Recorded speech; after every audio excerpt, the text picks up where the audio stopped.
Esse vídeo contém todos os spoilers. Na superfície, K-Pop Demon Hunters é a história de Rumi, Mira e Zoe, 3 garotas que nasceram com vozes mágicas que conferem a elas habilidades de enfrentar demônios e criar e manter o Honmon, a barreira que impede que os monstros invadam o nosso mundo. Mas, quando o trabalho delas está perto de ser finalmente concluído, o demônio Guimar envia seu próprio grupo de cantores para tentar impedir as meninas, tentando separá-las de seus fãs e destruir a união da banda, explorando as próprias inseguranças das moças. Em uma primeira análise, pode parecer que K-Pop Demon Hunters está falando apenas de saúde mental, aceitação das próprias falhas, superação das inseguranças e confiança no poder da amizade. Mas eu acho que tem algo menos óbvio que esse filme está tentando dizer. Oi, sou eu, quase literalmente. E nesse canal eu falo de estrutura narrativa, narratologia e conceitos de teoria literária que podem ser aplicados em filmes, séries, livros, doramas e até naquela sua fanfic de Rainha das Lágrimas que você já começou e parou umas 10 vezes. Então deixa o like, se inscreve no canal, porque para manter o portal fechado e os demônios longe eu preciso chegar a pelo menos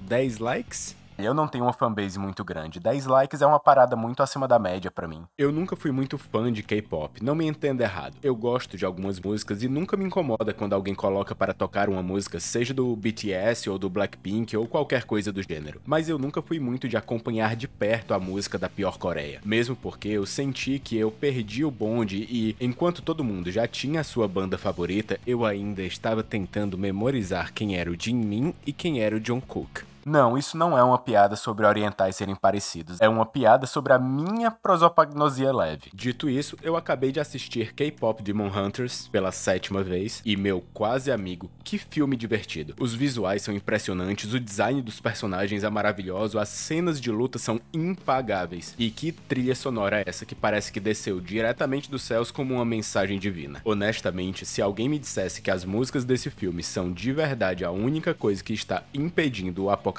eu 100% acreditaria. Mas não é sobre isso que eu vou falar hoje. Eu não entendo de nenhum desses assuntos o bastante para fazer um vídeo no YouTube, mas eu entendo de histórias, eu moro numa biblioteca, caso você não saiba, então eu vou falar disso. Eu vou fazer uma análise de K-Pop Demon Hunters e tentar explicar por que eu acho que esse filme fala muito mais dos demônios do K-pop do que parece a priori. E não, eu não vou nem tentar cantar, mas você pode me imaginar balançando os ombrinhos ao som de Soda Pop se quiser. O filme começa com uma breve explicação sobre o que são as Demon Hunters e como elas foram representadas em cada geração. E aqui já temos a nossa primeira pista do assunto que eu quero abordar. Enquanto a primeira geração é representada usando roupas tradicionais coreanas, as gerações subsequentes já começam a parecer cada vez mais ocidentalizadas, até chegarem à versão atual do K-pop que todo mundo conhece e ama. Nossas meninas lutam contra os monstros em um avião ao som de How It's Done, uma das músicas que viverá para sempre em meu coração. Elas terminam o show e a barreira parece estar cada vez mais forte, chegando ao seu brilho dourado. Então somos introduzidos ao Jinwoo. Ele já chega mostrando como a voz dele é linda e maravilhosa e mostra também a nova banda de meninos demônios que vamos acompanhar em paralelo às personagens principais. As meninas terminam a turnê, mas antes que elas possam descansar de verdade, Rumi já está lançando a próxima música, Golden, e a próxima turnê já vai começar. Mais para frente fica óbvio porque ela estava tão empolgada para continuar os lançamentos, mas fica de olho que isso também faz referência ao assunto que nós vamos tratar aqui. Também vale falar que Golden é a música que representa a história de cada uma delas e como elas se juntaram e se tornaram as Huntrix. Mas quando eu ouvi a música pela primeira vez, eu não pude deixar de notar o quanto a história das três era parecida. Basicamente, as três são meninas que se sentiam deslocadas e se juntaram para formar uma banda, que representa uma nova família. O que, sinceramente, fez eu sentir que eu estava vendo 3 versões diferentes de uma mesma personagem. Mas eu estou me adiantando, vamos voltar ao resumo. Ouvimos Golden e tem uma série de versos nessa música que são importantes de notar. Não preciso mais me esconder, vou brilhar porque nasci para isso. Esses versos são cantados pela Rumi quando descobrimos que ela na verdade carrega as marcas dos mesmos demônios que ela caça. Marcas que são chamadas de patterns, ou padrões. Isso é um pouco um reflexo da ideia de padrões de comportamento que por vezes podem ser indesejados? Talvez. Enfim. As meninas vão ensaiar para se preparar para a grande turnê, mas a voz da Rumi começa a sumir. Então elas têm um papo honesto sobre o que está acontecendo e elas mencionam uma frase da Celine, a mentora delas, como se fosse algo que elas sempre ouviram. Vozes fortes, as suas falhas e medos nunca devem ser vistas. Essa é a nossa segunda pista para entender uma mensagem muito profunda disfarçada de romance e enemies to lovers. As meninas vão até um médico para ajudar a voz da Rumi, o médico verbaliza algumas coisas sobre as personalidades delas, caso não tenha ficado óbvio para quem está assistindo, e a gente encontra os nossos antagonistas, os Sadia Boys. E só como uma curiosidade, Sadia em coreano quer dizer leão, é por isso que o símbolo deles é um leão e o nome da fanbase é Pride, o coletivo de leões em inglês. Mas Sadia também pode fazer referência a Chosun Sadia, que são os espíritos que levam os mortos para o outro lado da vida. Inclusive, a forma original dos meninos usa a roupa tradicional com a qual esses espíritos são normalmente representados. Lembrando um pouco também as roupas que os meninos do VIXX usaram quando lançaram o álbum Voodoo. Eu fiz minha pesquisa, por essa você não esperava, né? Os meninos cantam Soda Pop, outra música que eu posso ouvir o dia inteiro no repeat. Uma curiosidade a mais, a coreografia da música é exatamente o que os demônios pretendem fazer com os fãs, consumir completamente e depois jogar fora. As meninas perseguem os meninos para enfrentá-los, mas eles parecem estarem sempre um passo à frente.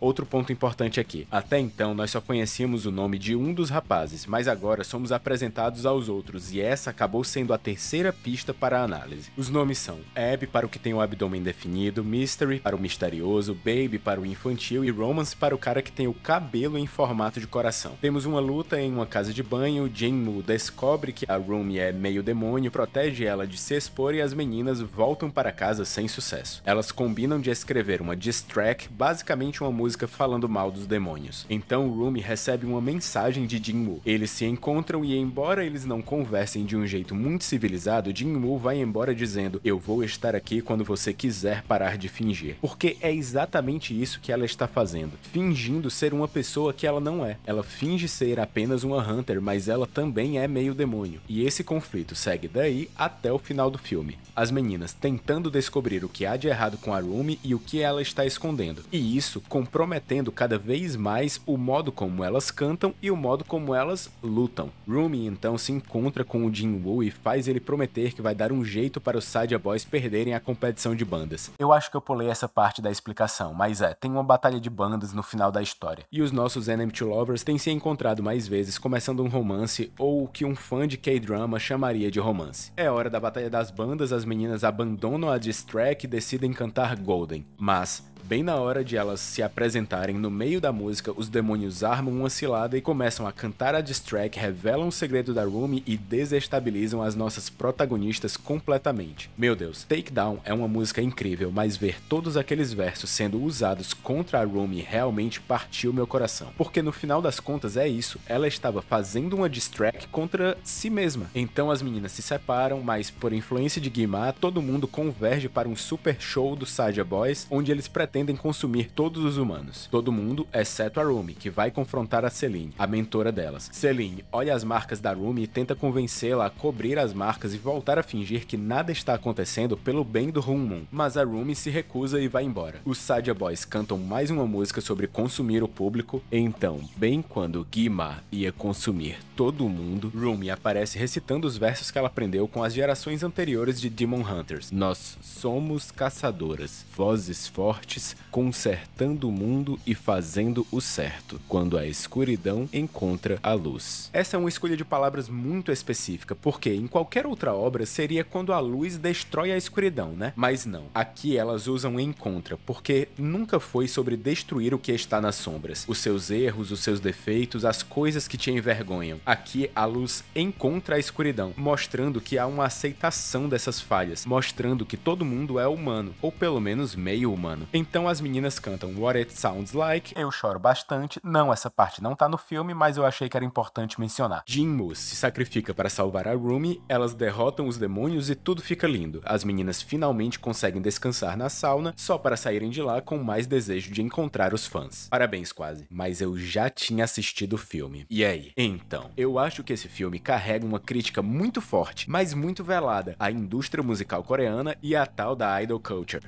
Se você não sabe, diferente do que acontece no ocidente, Os grupos musicais coreanos são fabricados, e apesar de todo o sucesso que esses grupos fazem, isso vem aos custos de muito sofrimento para os próprios artistas. Maus pagamentos, rotinas exaustivas com dias de ensaio praticamente intermináveis, contratos draconianos com cláusulas inconcebíveis, inclusive colocando em contrato que alguns idols precisam fazer cirurgias plásticas para terem a aparência correta antes mesmo de estrear e manterem um peso determinado por todo o período de contrato por quaisquer meios necessários. Além disso, é comum que as agências não revelem a agenda de trabalhos para os próprios artistas de modo a poder controlá-los melhor. E as rotinas exaustivas também servem para deixá-los cansados demais para tentar fazer qualquer coisa que não seja trabalhar. Ah, e se você não sabia, muitos deles são proibidos de terem relacionamentos amorosos. E mesmo quando estão de folga, não podem sair sem autorização para canto nenhum. Nossa, até parece que esses artistas não podem mostrar quem eles realmente são, né? Até parece que eles são fabricados para serem todos iguais, ou que eles existem só para representarem um papel dentro do seu próprio grupo. As Demon Hunters lutam contra esses demônios de fantasia, mas existem demônios reais na indústria musical e não é de hoje. Esses monstros sugam os artistas e tiram a alma deles a ponto de não ser raro encontrar imagens de cantoras e cantores desmaiando no palco ou tirando um mês de folga por conta de burnout. E se parece ruim para os artistas que deram certo, a situação é ainda pior para os que não deram e foram descartados